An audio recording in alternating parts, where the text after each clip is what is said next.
Friends দেখো আমি এই সকল জিনিসগুলো দিয়ে আজ আমি শাড়ি পরবো। তো চলো ফার্স্টেই আমি এখান থেকে সাদা শাড়িটা নিয়ে নিয়েছি, তারপরে সেটাকে কাপড় খুঁটের মতন করে নেব। তারপরে দেখো কেমন সুন্দর কাপড় খুঁটটা হলো, তাই না? দিয়ে এটাকে এইদিকে যে লেজটা আছে সেটাকে আমি এরকম ভাবে মুড়ে নেব। মুড়ে নিয়ে এটাকে যতটুকু বাড়তে থাকবে সেটাকে আমি এরকম করে হ্যাঁ মামা মামা তারপর এটাকে মামা মামা। এবার দেখো কেমন সুন্দর হলো, তাই না? এরপরে যে হলুদ শাড়িটা আমি এনেছিলাম সেই হলুদ শাড়িটা আজ আমি পরবো। দিয়ে এখান থেকে সেরাও বুনু, সেরাও, তোমাকে আমি খুব সুন্দর করে সাজিয়ে।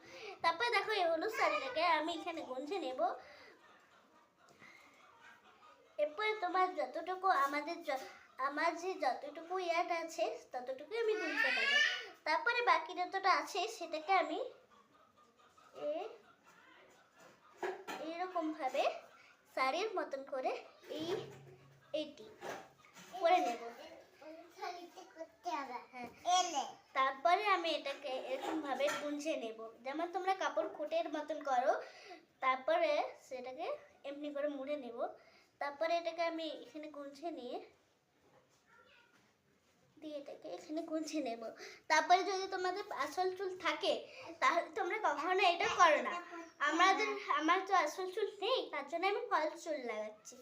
তো আমাদের এই ফলস চুলটা লাগাবার পর আমাকে কেমন দেখতে লাগবে সেটা আমি তোমাদের আজ কমেন্ট করব। তো দেখো এটাকে এই শাড়িটা খুলে এটাকে আমি এমনি করে নেব। তো তোমাদের যদি শাড়ি যদি না পছন্দ হয় তাহলে তুমি এটাকে শাড়ির এর একটা ড্রেস পরে সেটাকে এমনি করে ড্রেস পরে নেবে। তারপরে শাড়ির মতন করে এটাকে আবার গুঁজে নিতে হবে। তারপরে এটাকে তোমরা এমনি করে কাপড় যেমন খুঁট করো তেমন করে করে এখানে আবার গুঁজে নিতে হবে। আর আমার শাড়ি দরকার, তার জন্য আমি শাড়ির মতন করবো।